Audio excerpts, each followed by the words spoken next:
नमस्कार। गीतामृत पान की इस पावन संगत में आपका हार्दिक स्वागत और अभिनंदन। हम गीता के 18वें अध्याय का अभ्यास कर रहे हैं।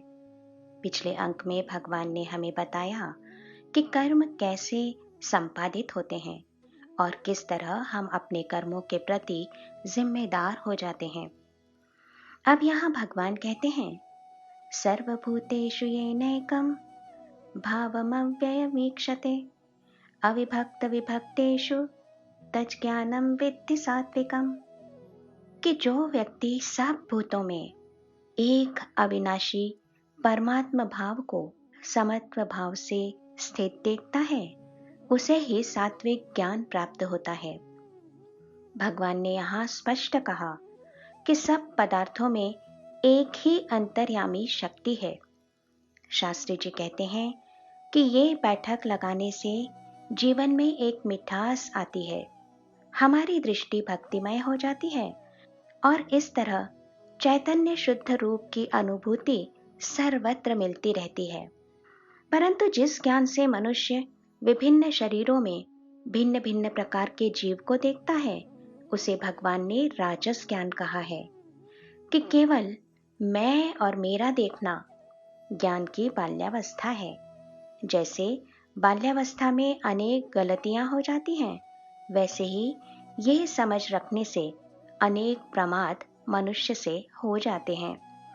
इसलिए इसे विपरीत ज्ञान भी कहते हैं और इसे ढूंढने वाला राजस ज्ञानवान होता है। जबकि अधिकांश लोगों का ज्ञान केवल शरीर तक ही सीमित रहता है। ऐसे लोग केवल शरीर को ही ग्रहित रखकर केवल उसके प्रति ही आसक्ति रखने वाले होते हैं। इसे भगवान ने तमोगुण से भरपूर तामस ज्ञान कहा है। इस तरह 3 बैठक, 3 कर्म और 3 कर्ता भगवान ने यहाँ दिखा दिए हैं और कह दिया है कि हमारे प्रत्येक कर्म के प्रति विशुद्ध रूप से हम ही उत्तरदायी हैं। शास्त्री जी कहते हैं कि ध्यान में रखने योग्य बात यह है कि प्रत्येक मनुष्य को अपने कर्मों का लेखा परमात्मा को देना होता है। यहाँ मनुष्य मात्र को सचेत करते हुए शास्त्री जी ने कहा है कि जो कर्म शास्त्रों की अवहेलना करके और अपने मन के अनुसार किए जाते हैं, वे विनाशकारी होते हैं। और जगत में हमें जो कर्म वैषम्य दिखाई देता है, उसका कारण है अविद्या और अविद्या का कारण अज्ञान है। इसके बाद भगवान ने बुद्धि की महिमा बताई है। प्रवृत्तिम च निवृत्तिम च कार्याकार्ये भयाभये बंधम मोक्षम च या वेत्ति बुद्धि सा पार्थ सात्विकी। भगवान ने कहा कि प्रवृत्ति या निवृत्ति अर्थात कार्य या अकार्य का मतलब हमें बुद्धि से ही ज्ञात होता है। यही हमें भयाभय या बंधन और मोक्ष कहाँ है और कैसे है, ये भी समझाती है। राजसी और तामसी बुद्धि का चित्र भी भगवान ने अगले 2 श्लोकों में दिखा दिया है। यहाँ शास्त्री जी ने बुद्धि के 3 दोषों का वर्णन किया है। बुद्धि का पहला दोष है किंग कर्तव्य मूढ़ता। इस दोष के कारण क्या करना चाहिए और क्या नहीं, मनुष्य ये निश्चित ही नहीं कर पाता।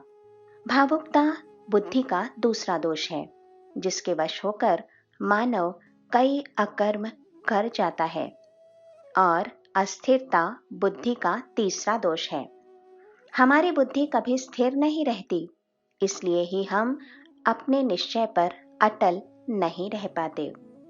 गीता ने बुद्धि के उपयोग का मार्ग हमें दिखाया है। बुद्धि योग गीता का उपहार है। भगवान श्री कृष्ण के विचारों के प्रति बुद्धि का योग जितना ही प्रबल होता जाएगा, उतना ही बुद्धि के ये 3 दोष क्षीण होते जाएंगे।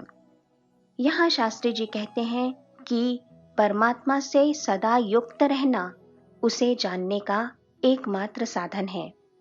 जो व्यक्ति अपने मन, प्राण और इंद्रियों को परमात्मा में एकाग्र करके दृढ़तापूर्वक स्थिर रहता है, वही कृष्ण भावना में तत्पर होता है।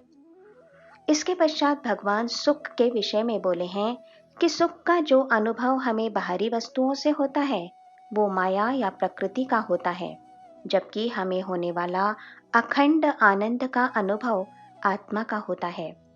शास्त्री जी ने इसे और भी सरल भाषा में समझाया है कि व्यक्तियों और वस्तुओं से मिलने वाला मोहक एहसास सुख होता है और जो व्यक्ति या वस्तु रहित होता है वो आनंद होता है। यही तो कारण है कि संन्यास लेने के बाद प्रत्येक के नाम के आगे आनंद लगाया जाता है और इसका अर्थ होता है कि अब उनका जीवन सुख के लिए नहीं बल्कि आनंद के लिए है। मनुष्य का सुखी या दुखी होना उसके अपने दृष्टिकोण पर निर्भर करता है। अन्य कोई भी उसे जिस तरह सुखी नहीं कर सकता उसी तरह दुखी भी नहीं कर सकता।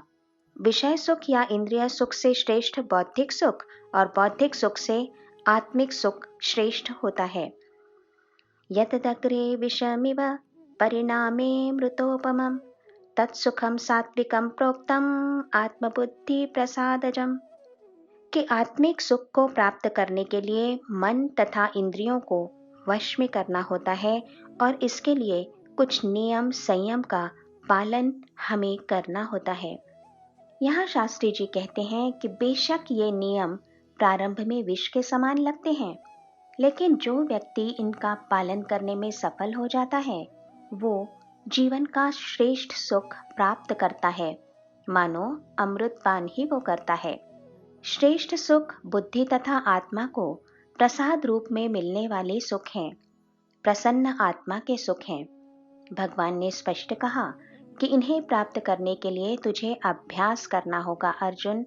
श्रेष्ठ वचनों को सुनकर उनका चिंतन व मनन करके उन्हें अपने में धारण करना होगा, तभी दिव्य सुख तुझे प्राप्त होगा। सचेत करते हुए भगवान कहते हैं कि आलस्य को कभी भी अपने पास फटकने मत दो। समय आने पर अपने नौकरी या धंधे से निवृत्त हो जाओ तो अपने कार्यों में बदलाव करो, कार्यों की दृष्टि बदलो, अपनी मनोभूमिका को बदलो। मुद्दा ये कि अंतिम श्वास आने तक कार्य करते रहो। स्वे स्वे कर्मण्यभिरतः संसिद्धिं लभते नरः स्वकर्मनिरतः सिद्धिं यथा विन्दति तच्छृणु। यतः प्रवृत्तिर्भूतानां येन सर्वमिदं ततं स्वकर्मणा तमभ्यर्च्य सिद्धिं विन्दति मानव। भगवान ने कहा कि अपने अपने कर्म के गुणों का पालन करते हुए प्रत्येक व्यक्ति सिद्धि प्राप्त कर सकता है, लेकिन इसके लिए प्रत्येक कार्य को कर्ता भाव रखकर या धंधे की दृष्टि से नहीं, बल्कि जिसके कारण इस जगत की उत्पत्ति हुई और जो शक्ति समस्त सृष्टि को व्याप्त किए हुए है उसकी पूजा अर्चना करने की दृष्टि से करो।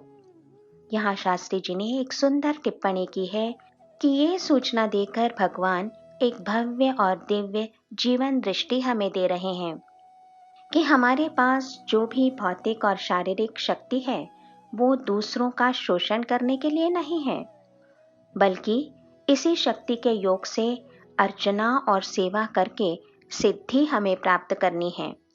ये महत्वपूर्ण बात समझाकर भगवान कहते हैं कि कोई भी कार्य निकृष्ट नहीं, इसलिए अपनी वृत्ति के अनुसार कर्म करो और परमात्मा की सेवा का भाव रखकर करो।